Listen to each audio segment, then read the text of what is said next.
Hello, welcome to this MATLAB video tutorial. Today's lecture is concerned with numerical integration. In the previous video, we introduced three methods: the rectangular rule, trapezoidal rule, and Simpson's rule. Today, we will focus in the order of convergence of these methods. So let me start with MATLAB. Remember, always when we start MATLAB, we must select the folder where we want to work. Today I want to work in this folder.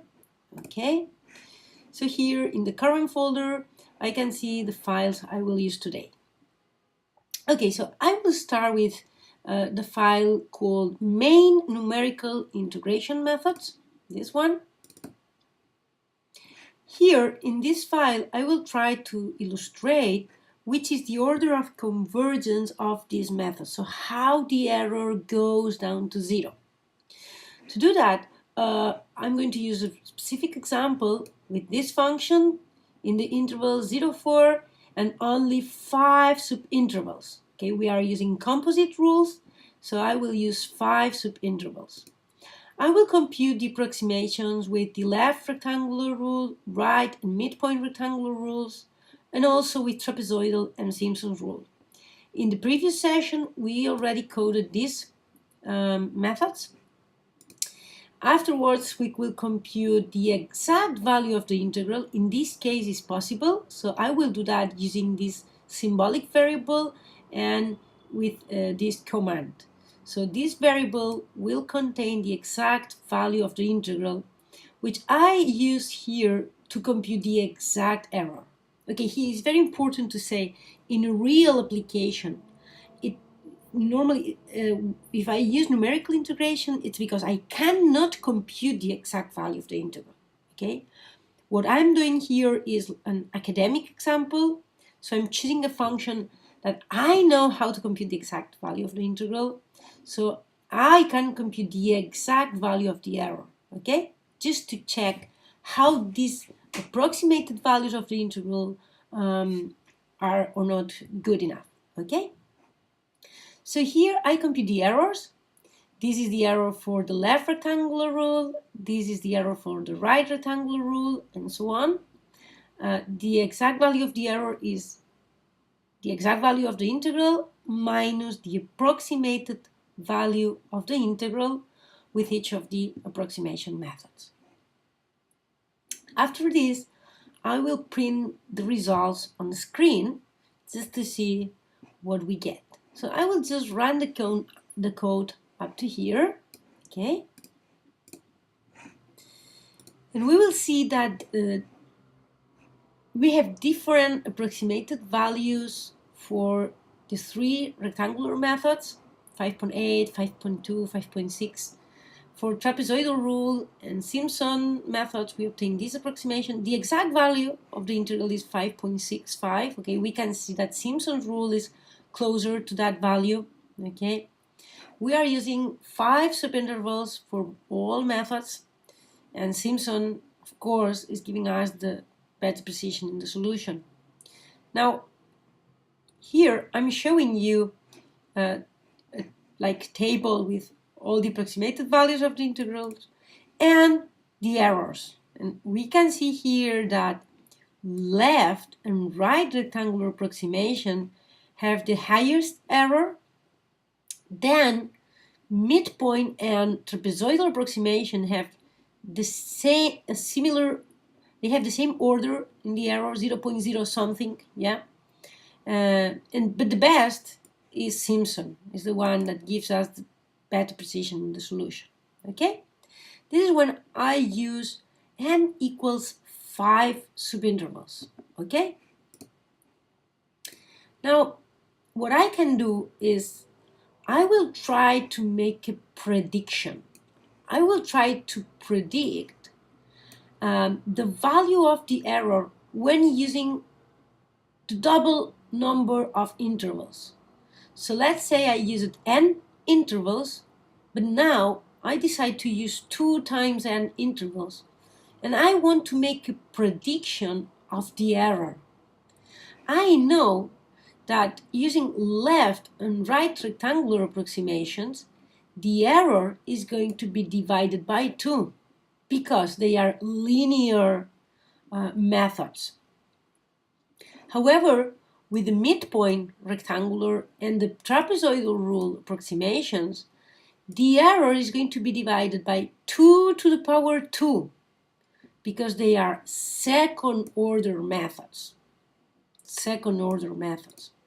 And finally, with the Simpson rule, the error is going to be divided by 2 to the power 4 because we know it's a fourth order convergence method, Simpson rule, okay?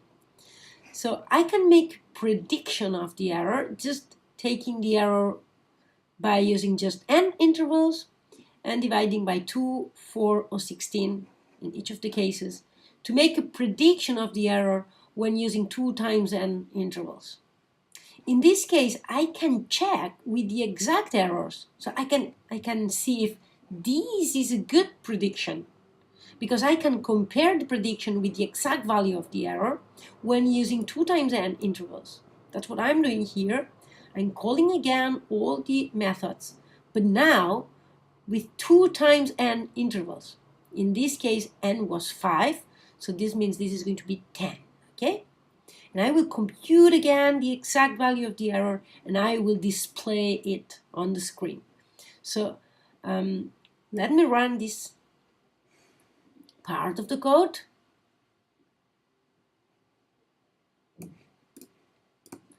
We can see here the, let me see the exact errors. Yeah, the error prediction when using 2 times n intervals and the exact errors. Okay, so we run and okay, this is the display. The error prediction when using 2 times n intervals is minus 0.1.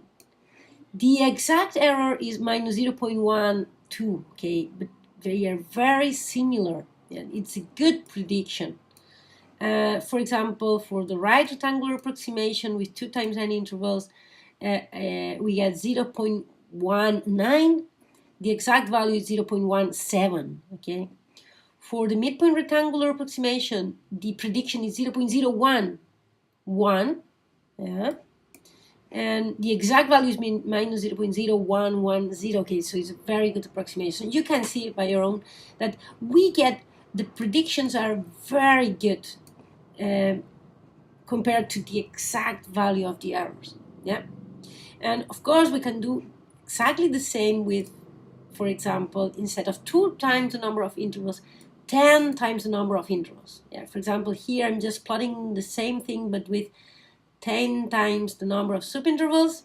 So in this case, the linear methods get divided by 10. The second order methods get divided by 10 to the power 2. And Simpson gets divided by 10 to the power 4. So 10,000. Yeah? The error is divided by 10,000 when I multiply by 10 the number of used subintervals. Yeah. So let me run this and let me show you the prediction in the errors and the exact value of the errors that I compute with 10 times the number of subintervals. And we can see that the error prediction for the left rectangular approach is minus 0.02, which is a good prediction. For the right rectangular, the same. And we can see here, for example, that Simpson's rule prediction is minus 0.00123456 zeros here, which is exactly the same order of magnitude as the exact value of the errors. Is a very good prediction of the error. Okay. So what we have seen here in this program is that left and right rectangular approximations are linear methods. That means that the error gets divided by the number of subintervals. So if we multiply it by 10, the number of subintervals, we divide by 10 the error. Okay. Instead, second order methods, if we multiply by 10 the number of subintervals, we divide by 10 to the power 2. Yeah? Fourth order methods, then we divide by 10 to the power 4. Yeah? So this is what I wanted to explain about this file. So now let's do an exercise. let's open the file exercise, main exercises. Let's do exercise 1. It says consider the function sine of x plus 1 in the interval 0, 4 and compute the values of n. Of course, they will be different for each method, such that the left rectangle, trapezoidal, and Simpson's rules have a predicted error smaller than 0.00001. Okay, so in order to do this, we need to consider this function is exactly the same function we were using in the same interval, okay? And we want to make a prediction, okay? So let me start with the method with n equals 5. Let's compute the approximations with n equals 5, the exact errors, okay? And maybe we can print the results on the screen of these exact errors.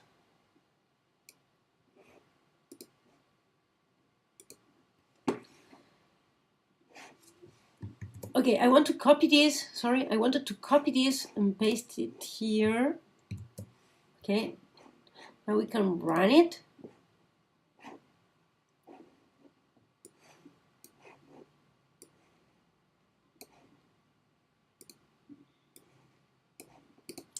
And we can see here for all methods, which is the error we have associated. Yeah.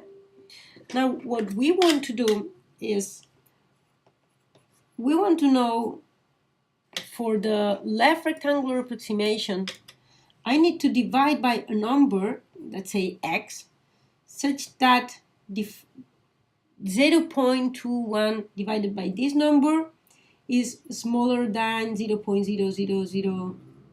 How many zeros? Let me check.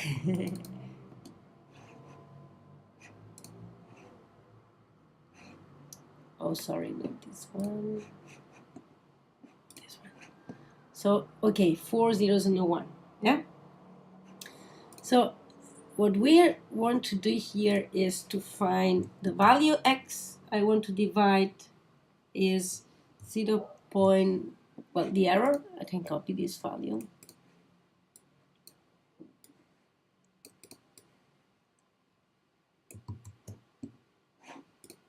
Yeah.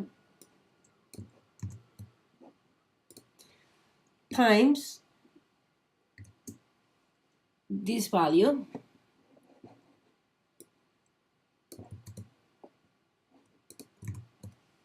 Yeah, if we do this,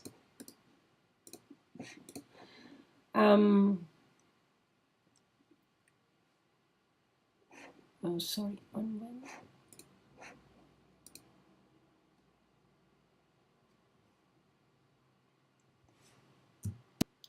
Okay, so what, oh, sorry, this is not correct. Okay, so I want to divide 0 point, the error, divided by the value I want. And if I do this, I need this number of, this is the number I have to multiply the subintervals. So that means for the left rectangular rule,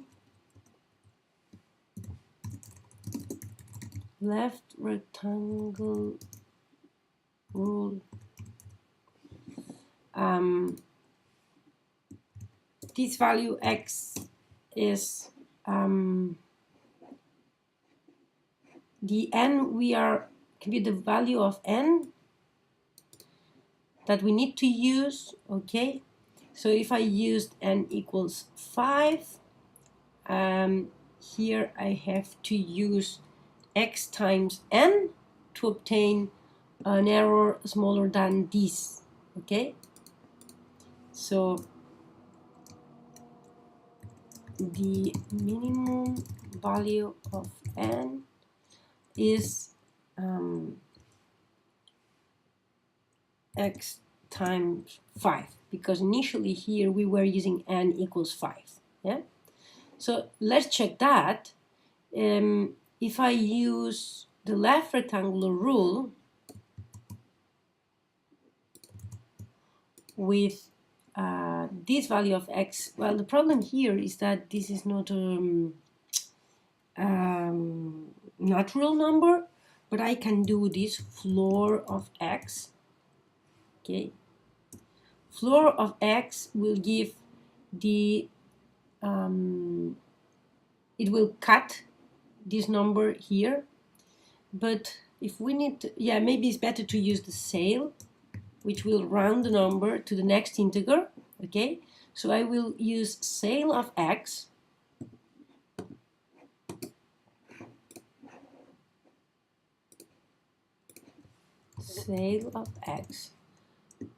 times n. Okay, I will use this value, and then I will compute again the error, which will be the exact error in this case. Okay, of course here we are guaranteeing that the predicted error is smaller than 1 to the minus 5, but this is the exact error, so maybe this one is not smaller than, but it should be very close. Okay, so let's check this.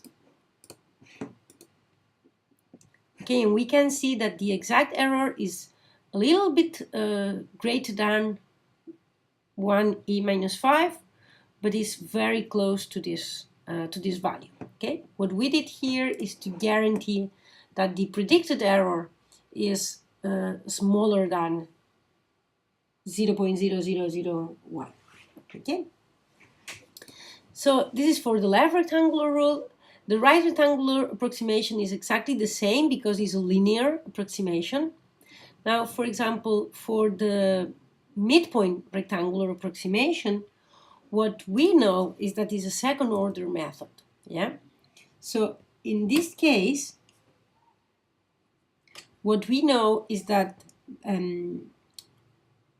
x squared, let's say, yeah, equals this the value of the error. I have to check which is the value of the error for the midpoint rectangular approximation. Okay, for the midpoint rectangular approximation, this is the error.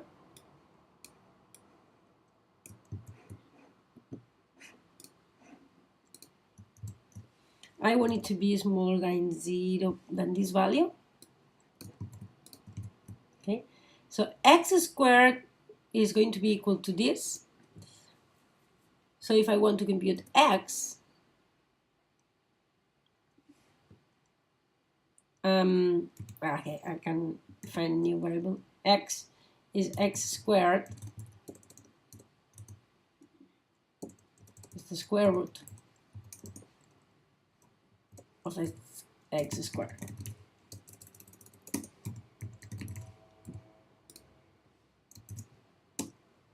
Okay, so now I can call, for example, the midpoint rectangular rule.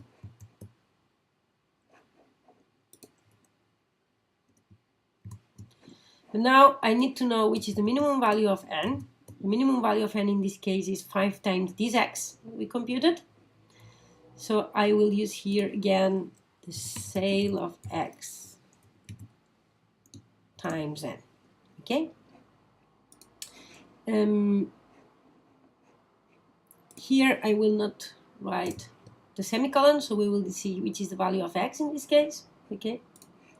So we can compute this, and then we will compute also the error for this method. Okay. And that's it. So for this case, for the midpoint rule, we need to multiply n by 68, in fact, yeah, because we choose the next one, in order to guarantee that the predicted error is smaller than 1e minus 5. And we can check here that the exact error is close to this value. In fact, in this case, it's a little bit smaller than 1e minus 5. Okay. Now we can do, for example, Simpson's approximation. Yeah. For Simpson, what we obtain is x to the power 4. yeah, equals the error of Simpson, is this value. Oh, sorry. Okay. And we want to divide this, we want to divide this by the error we want, yeah? And in fact, the x we are looking for is, okay, I know that this is x to the power 4, so I need to compute 1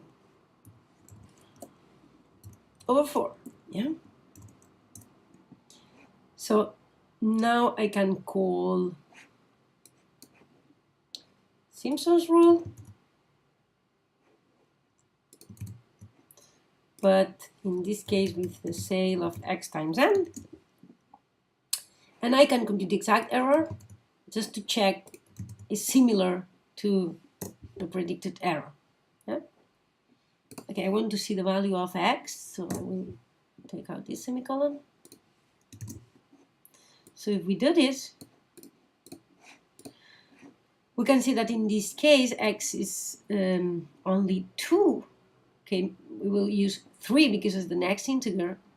We just need to multiply by 3 the number of subintervals to get a predicted error smaller than 1 minus 5, than this number.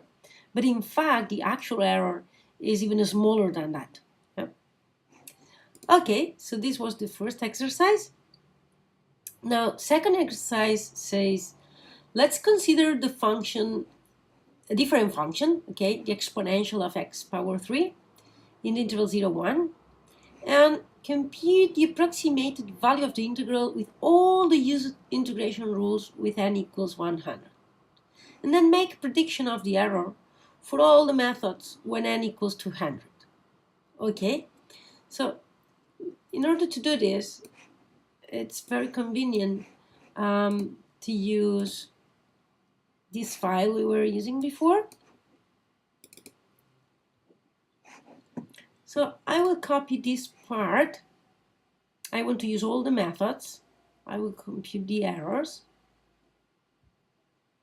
And also I want to make a prediction, not with 2 times n intervals, but with different values. But this is going to be useful. Okay, and these are the exact errors. Okay, so I will just copy this part. And here, in order to make it easier for me, I will comment the first exercise, which we already did. Okay. Okay, now this second exercise, a different function is given, exponential of x to the power 3. So here, this is the exponential of x to the power 3. The interval is different, it's from 0 to 1.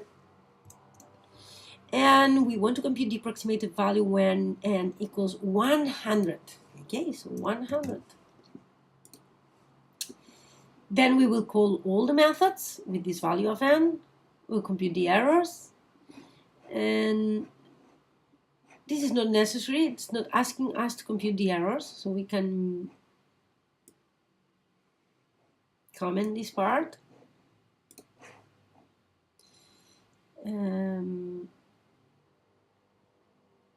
Okay, but we want to make a prediction of the error, so we really need to compute this. Sorry, we need to compute. Sorry, we need to compute the errors because then we use this to make the predictions when using 2 times the number of subintervals. They are asking us to make a prediction when n equals 200, which is 2 times the number of initial subintervals. Okay, so here we are making the prediction when using 2 times the number of subintervals. And what's going to happen is that linear methods will get the error divided by 2, quadratic methods will get the error divided by 4, and Simpson, which is 4th order method, will get the error divided by 2 to the power 4. Okay, so we can run the code as it is, and we will see the exact values. Here in this table we can see better. for this problem, which is the exact value of the integral is 1.3, the different approximated values for the different methods, and the errors. Okay, these are the exact errors.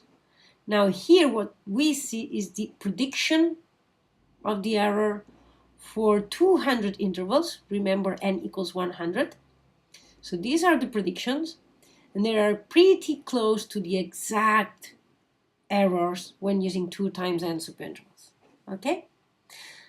Okay, so this is the second exercise.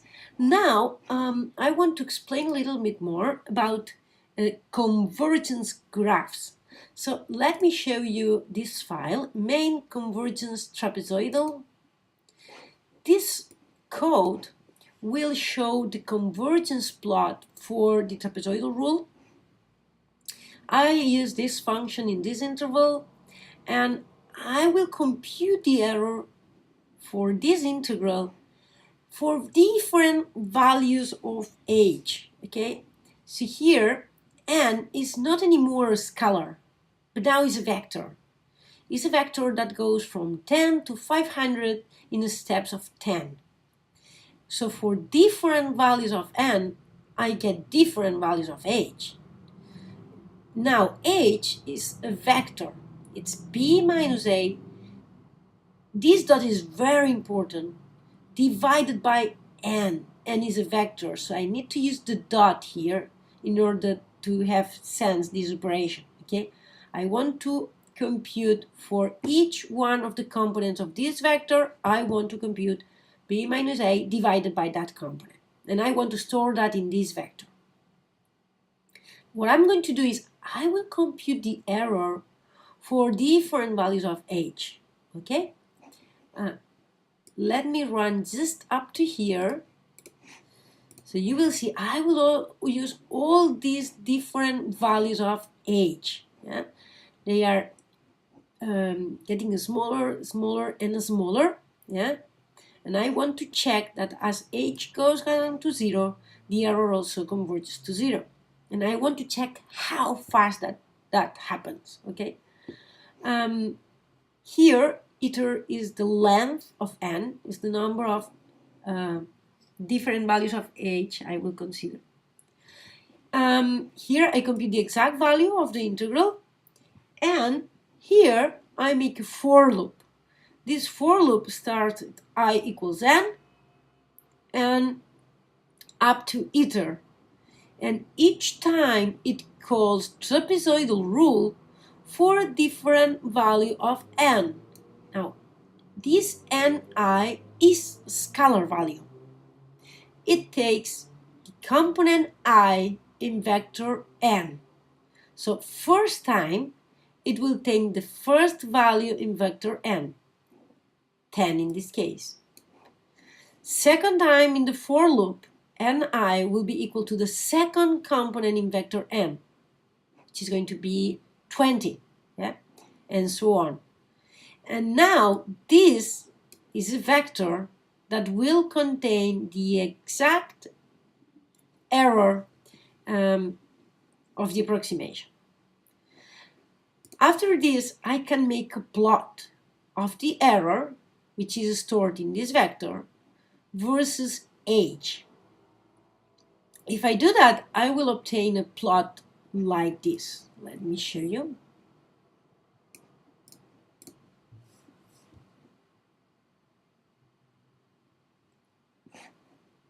Here, this is the trapezoidal rule. I know it's a second order method. The meaning of a second order method is that when the error depends on h, and it depends on h like h to the power 2. So it's this big O notation means this is equal to a constant times h squared. Yeah? So when I divide by 2 h, the error gets divided by 4. Yeah? Here I'm plotting the error versus h. We can see that is a linear method, and that when we divide by 2 the value of h, the error is divided by 4. Okay, it's a second order method, sorry. Okay, but here is very difficult. I mean, I know this is a parabola. I know this must be a parabola, but visually it's very hard to say. That's why we never use this type of plot for convergence, but we use logarithmic scale. Instead of using the common plot, h and the error, we use the command log h and the error I want to plot. So here what we are plotting is the logarithm of h versus the logarithm of the error. And the good thing about this is the following. You know that the error is c to the h to the power 2 because it's a second order method. But if I apply logarithms here, the logarithm of the error equals the logarithm of this. And by properties of logarithms, I know that the multiplication here is a sum here. And I know, again, by properties of the logarithm that these two can be written here, yeah? So finally, logarithm of the error, which is my y-axis, okay? My y-axis equals logarithm of the error, is equal to 2 times the logarithm of my x-axis plus c. So in fact, this is a line with a slope 2. So if the method is well coded, its convergence in logarithmic scale must be shown as a line of a slope 2. Here, I plot a line with a slope 1 and a line with a slope 2, just to compare and to show you that the convergence of trapezoidal rule is parallel here to this line with a slope 2. So the convergence graphs are always shown in logarithmic scale because they are more convenient. We can see more clearly which is the convergence. Here is a line with a slope 2 because it's a second order method. Now we can do the same with Simpson. Here I have pretty similar code where the only difference is I call Simpson instead of trapezoid, the rule, and I make the plot here, yeah, of the error versus h, but also I plot the logarithm of the error versus the logarithm of h. Yeah? So let me run this. And in this case, we can see here, I'm plotting a line with a slope 3 and a line with a slope 4, just to show you clearly that Simpson is a fourth order method because we can see is parallel to this line with a slope 4. Yeah? Here we can do exactly the same derivation, and we can see that in logarithmic scale, the logarithm of the error is 4 times logarithm of h plus c. So this means in this plot I must see a line with a slope 4. That's what we see. So that means that the method is well coded. We have the convergence we were expecting. And finally, I can show you something pretty similar with rectangular rules. In this case, I compute with the left, right, and midpoint rectangular rules. We compute the errors for all these methods. So instead of one single error vector, I have 3 different vectors because I have 3 different methods. So when I do the plotting, I plot h versus the error for left rectangular in red color. Then I plot h versus the error in blue color. And then I plot h versus the midpoint rule in green color. Yeah, just to make them different and see what we are plotting. So let me run this code just to show you in this case what we get is the following.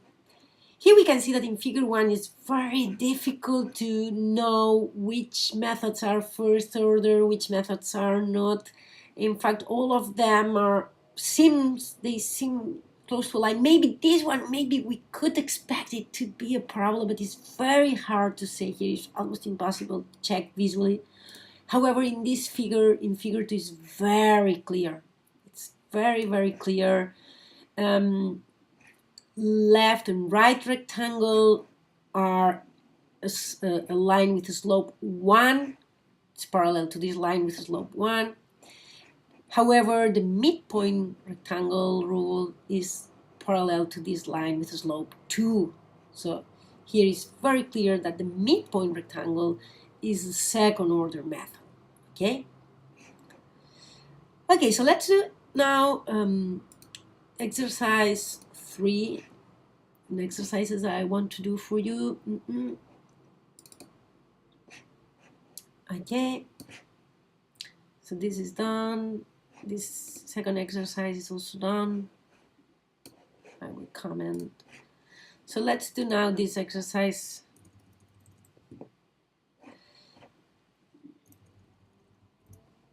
Show in the same figure the convergence in logarithmic scale for all the used integration rules with the function f of x cosinus exponential in the interval 5, 7 with n between 10 and 300.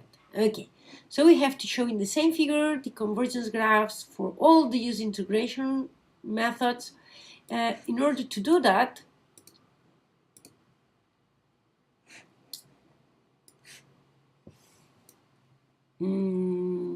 I will start this one.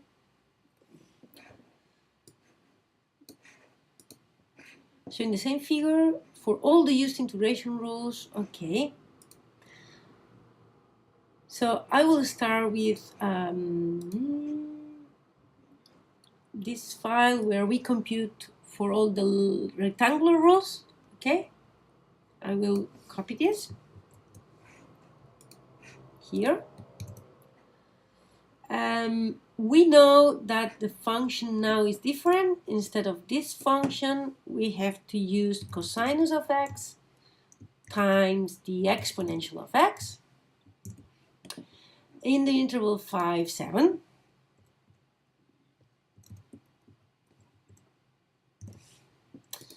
And n should go between 10 and 300. Okay, so between 10 and 300.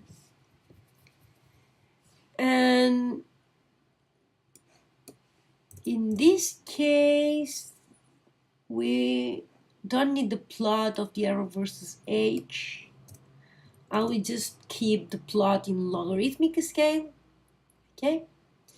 But now this only contains the rectangular rules. I want to incorporate in here trapezoidal rule and Simpson's rule. Okay. So in order to do that, I will call here trapezoidal rule. I can see here is called trapezoidal rule. Okay. Trapezoidal rule. And I will call also Simpson. I see here is called Simpson rule. I know they have the same input variables, okay? And then I have to compute the errors for trapezoidal rule.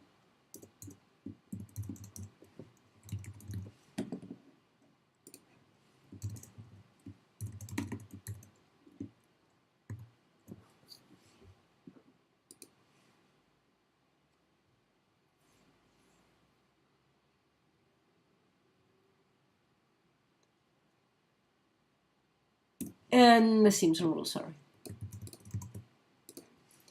Okay, so for the Simpson rule, I have to use this value. Okay, so now plot, I need to plot not only the left, right, and midpoint, but also I want to plot trapezoidal and Simpson's rule, okay? If I write this help plot, we can see here different colors and different symbols and different types of lines we can use to make the plots. Okay. So, for example, I used already red, blue, and green. Red, blue, and green. I can use cyan, for example, to plot the error for the trapezoidal rule. Oh, sorry, first H, okay, versus the error for trapezoidal rule, which is called like this, okay. And I will make this plot using cyan color. Which symbol we can use? We already used the circle and the square. We can use an X mark. I will use an X mark and a solid line, okay?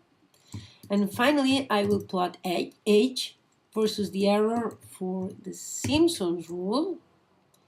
And in this case, we will use magenta, for example, magenta, and we can use which type of symbol? Star? Did we use a star already? No. So we can use a star and solid line. Okay. What else? Here we are plotting the line with a slope 1, the line with a slope 2. So it would be a good idea to have also a line with a slope 4, yeah, because we are also plotting Simpson, which we expect to have fourth order convergence. So which color? This is black, so I will use black. All the lines are black with different type of line. We already used dotted, we already used dashed, so we will use dash dot. Okay, dash dot is like this. Okay, so 3 different lines, linear, slope 1, slope 2, slope 4. So here in the legend we have to add the things we added to the plot: left, right, and midpoint rectangle. Then we added here,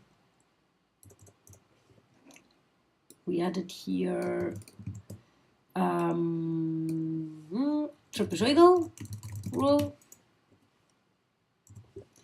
and I will add it here. We added also Simpson rule.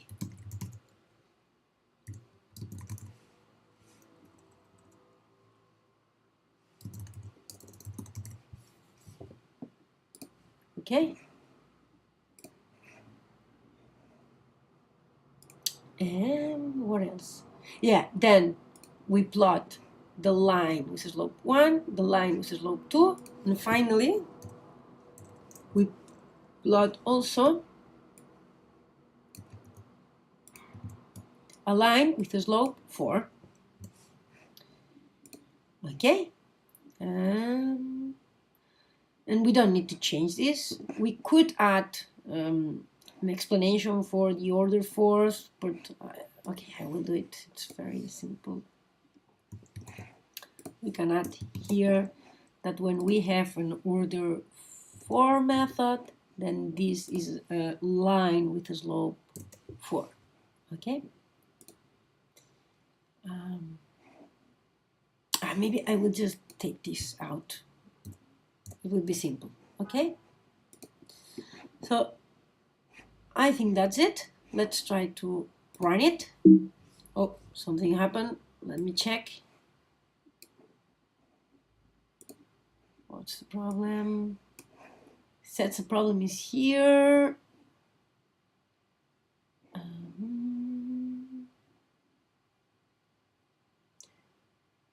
Okay, let's read carefully. File, line, column, expression or statement is incorrect, possibly imbalanced, parentheses, or this. Okay, in this line, I start the parentheses here. Well, that the best we can do is to use this dot dot dot, This means the line continues in the next line. Okay, dot dot dot means, okay, that was missing. This dot dot dot was missing. This is telling MATLAB the command continues in the next line. Okay, that was missing.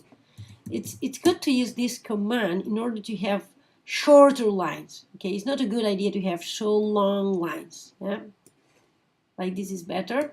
And we see when I use this command, MATLAB knows it must continue in the next line reading the command. Okay, so let's run again.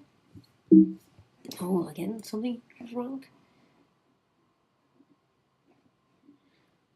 The lengths, vectors must be the same length. Okay. Sorry. So the error says in line 190, vectors must be the same length. Okay. So let's check if they are. What's the problem here? This H versus this one, H versus this one, H versus this one, and H versus this error. Okay, I see the problem. You see, I did not initialize the vectors for trapezoidal rule and Simpson's rule, and maybe that was the problem. Yeah, to initialize this. Okay, let me write here clear all, close all, and CLC to clear all the workspace variables, to close all possible open figures, and also to clear the common window. Let's try again. Okay, now it seems it's working, and we can see the figure. Here we can see in the black color, line with a slope 1, is this one. Line with a slope 2 is this one. And the line with a slope 4 is here. Okay. It's very clear that left and right rectangular approximation have the same convergence, and they are parallel to this line of a slope 1, so they are a linear method. That's very clear from this figure. In the trapezoidal midpoint rectangular rule and trapezoidal rules, both of them have second order convergence. They are parallel to this line with a slope 2. And it's also very clear that the most precise method is Simpson's rule, which is a fourth order method, and in this case is parallel to this line with a slope 4. Okay, so we can see very clear in this convergence graph with logarithmic scale. Okay, so this is this exercise. Now let me comment this exercise we already did. And let's go to the last exercise I want to solve with you. Okay, this last exercise says, code a modification of the midpoint rectangular rule. Instead of using the midpoint of the subinterval, use the point at a distance 1/4 from the left of the interval. So instead of using the midpoint, use this other point, which is at a distance h/4 from the left side of your subinterval. And then there's a question for us. Which is the order of convergence of this method? Okay, so let's first code this method. I will start opening the midpoint rule because it's pretty close to this method. So let's open the midpoint rule method. Midpoint. And I will save as, instead of mid, let's call it quarter rectangle rule. Okay. So here it says function name is known to MATLAB by its file name, quarter rectangle rule, so fix this for me, and it will automatically change the name here. It's very important that the name of the file and the name of the function, they must be the same, okay? Now, the main difference between the midpoint rule and the quarter rectangle rule is this point here. Instead of the midpoint, we need to use, instead of the midpoint, we need to use different formula here. We need to use the point that from the left side of the interval, which is xi, it's h/4 distance to this point, okay? So basically this is the modification. Now, instead of evaluating the function at the midpoint, I evaluate the function at a point that is a quarter of the distance from the left side of the subinterval. So I save this, and the method is called quarter rectangular rule. And we need to answer this question, which is the order of convergence of this method. Yeah? So in order to do that, which is the order of convergence of this method, maybe we could use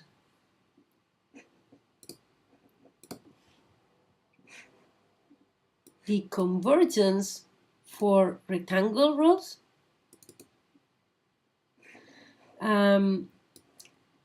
Let me copy this here. But instead of just using the left, right, and mid rectangle rule, let's plot what happens instead of the mid rectangular rule if we use the quarter rectangular rule, okay? So here we compare left, right, and quarter rectangle rule, left, right, and the result of the quarter rectangular rule. So in this plot, this is not going to be anymore the midpoint, but the quarter rectangular rule. And the same here.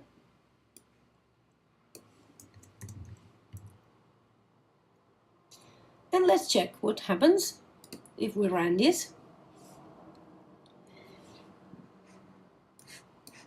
Well, first figure is very hard to say because it's not in logarithmic scale, so that's not very nice. Here we can really see what's going on.